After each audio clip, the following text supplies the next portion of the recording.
Kot rožljiv pes si ti.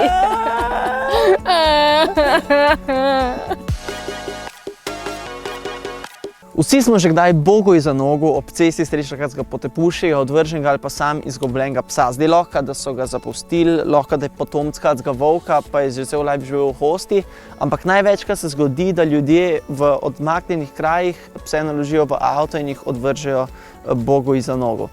Zdaj, vsi mi bi radi te pse ali pa mačke ali pa živali natrpali v avto in jih nekam odpeljali, ampak kam te živali grejo potem? To bomo videli v zavetišču Horjul, kjer se nam bo zdaj javila Maja.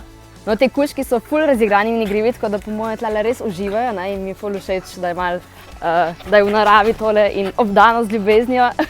Ja, to je pri nas vedno pestro, tako da vsakič, ko imamo kakšne takele majhne razigrane, moraš merkati nekaj, pa kam stopaš, ker to je več. Hitro gre pod nogo, ja.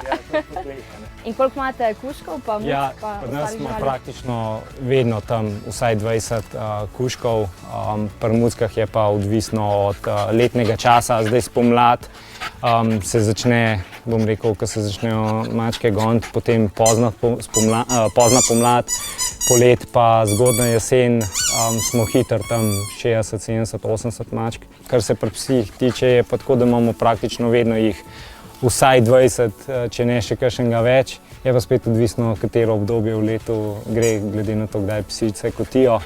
Tako da ta trenutek smo kar na eni taki znosni številki, ampak to se lahko vsak trenutek spremeni. In kako gleda pol vaš normalen delovni dan? Ja, začnemo že zgodaj zjutraj, pa se najprej posvetimo tistim najbolj kritičnim živalim, se pravi in pri mačkah in pri psih. Potem pa v bistvu nadaljujemo z neko normalno rutino ob 7 zjutraj pri psih, začnemo z izpusti, hranjenjem, takimi stvarmi. Takoj na tem nadaljujemo z karantenskimi mačkami, da pogledamo tudi, a je vse ok, pa začnemo v bistvu čistiti. Tako da generalno je enkrat dnevno vse komplet očiščeno, celotno zavetišče, potem pa seveda se posvečamo čiščenju tam, kjer je treba večkrat dnevno biti temeljit. Pri nas delo temelji predvsem na tem, ali pa poslanstvo, da smo v prvi vrsti tukaj za njih. Res jim želimo maksimalno posvetiti, velikokrat to terja ogromno energije, časa, doslednosti.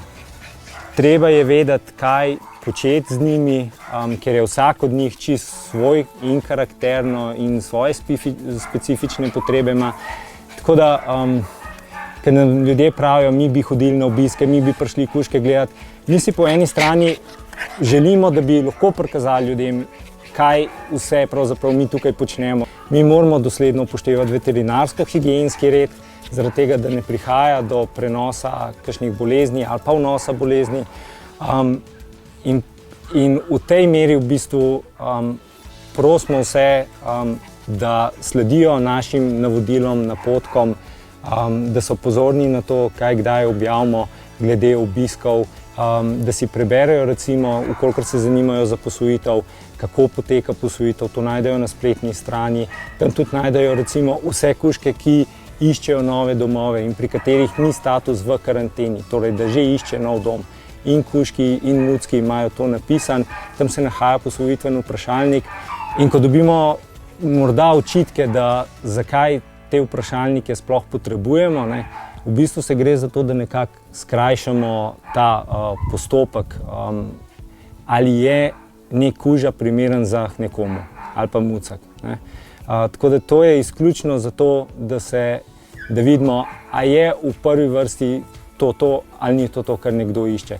Zdaj, če so neka minimalna odstopanja, seveda pokličemo, povemo, glejte, na tole pa tole bi bilo potrebno biti pozorni, ali pa tole bi vam še radi okoli, ne vem, te živali povedali.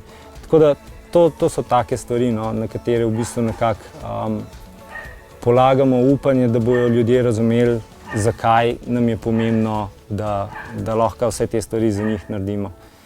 Mislim, pri nas imamo itak tako noro radi vsakega, ki pride, in od tistega trenutka, ki pride čez vhod, je tako, kot bi bil naš. In sploh ni vprašanje, karkoli rab, to dobi. A so to operacije, a so to posebne hrane, ali pozornost, ali karkoli. Sploh.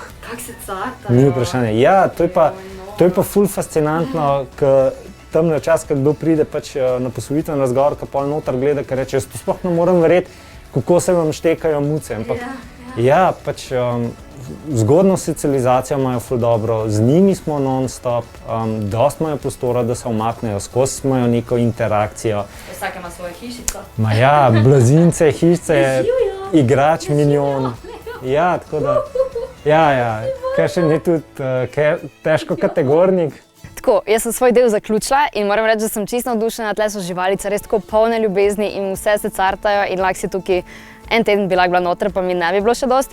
Tako da, če bi tudi vi radi podprli Zavetišče Horjul, pa jim lahko pomagate z donacijo ali denarno, ali jim pa prinesete tekstil ali pa čistilne robčke, karkoli, piše tudi dol v opisku, pa si preberite. In ja. No, kot smo videli, do živali brez lastnikov največkrat pride prav zaradi lastnikov. Najhuje, ko se neka familija naveliča psa ali zaradi sosedov ali zaradi kakšnega koli drugega razloga tega psa odvrže. In če to narediš, nimaš srca pod nobenim pogojem. Zato je tu nekaj nasvetov, kako ne biti pes do živali. 2-krat na dan mu daš frišno vodo in hrano. Tega ne smeš pozabiti. Poskrbi, da dobi toliko rekreacije, kot je potrebuje. Tvoja domača žival je del familije in do nje se obnaši kot do svojih otrok ali pa žene. V bistvu še boljše, če se do domačih ne znaš lepo obnašati.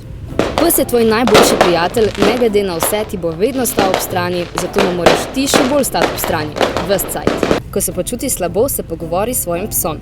On te bo vedno poslušal, vedno stal ob strani in ti da občutek, da te ima, če te že cel svet nima, vsaj nekdo rad. In kot smo videli, se treba do živali obnašati, kot da so del družine, ker to so del družine. Ne?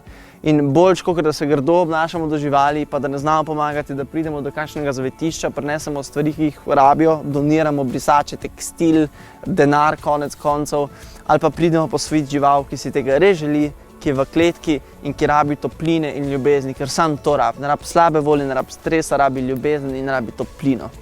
Jaz in moj kužic sem imela enkratno, tako da tudi vi, folk, če vam je bil to video všeč, ga ne pozabite lajkati, komentirajte spodaj kaj lepega, pa subscribite se na neki. Krema. Hvala Telekomu Slovenije za podporo pri ustvarjanju neki. Ne! Ne bom polizana. Ima ful pudra, stari, to se bo videlo. Jaz še to.